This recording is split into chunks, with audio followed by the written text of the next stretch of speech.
Will Biden and Putin go to war? Here's the latest. Then we go to our global roundtable debate.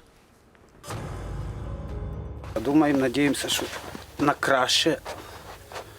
А з другого, якщо, то будемо відбиватися. Давати відповідь. Якщо це. Але надіємося, що нападу не буде. The fears of these Ukrainian soldiers reflect the global fear of a war. Ukraine has become the epicenter of geopolitical conflict and the reset of global balance of power. The immediate crisis can be traced back to November 2021, when the Ukrainian president claimed that about 100,000 Russian soldiers are near the border. Не цінуєте наше і своє життя. І у мирних містах без будь-якого ворога вмираєте сотнями, тисячами, не від кулі або снаряду, а просто тому, що не хочете вакцинуватись. Tensions have soared in recent weeks. The United States and its NATO allies have sent reinforcements to Eastern Europe. Satellite images showing tanks and military vehicles at a training area in Russia, a few hours' drive from the border with Ukraine, have been released. Russia has repeatedly asserted that it is not considering war.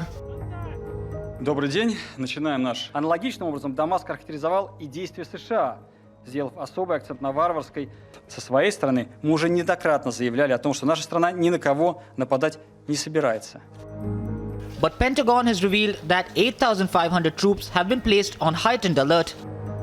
I made it clear to early on to President Putin that if he were to move into Ukraine, that there'd be severe consequences, including significant economic sanctions, as well as I'd feel obliged to beef up our presence, NATO's presence on the Eastern Front, Poland, Romania, etc.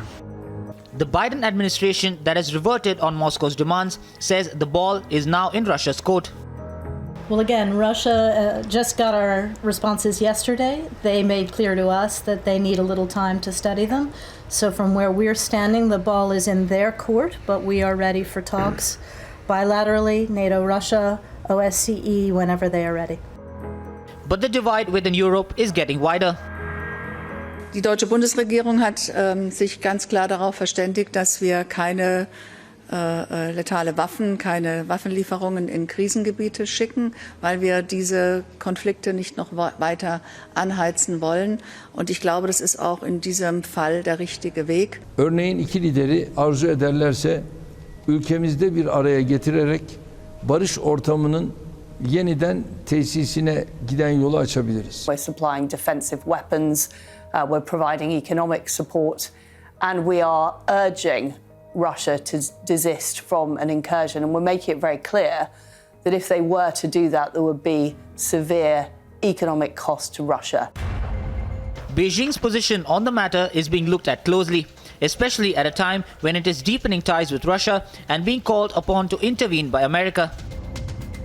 India is closely monitoring the situation.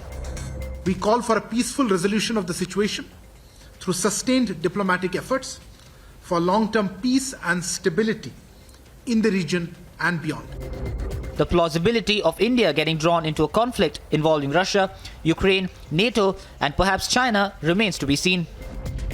And the question remains, is the trigger of the conflict NATO expansionism? Is it Russian provocation at a time when only 6% of its borders are covered by NATO nations?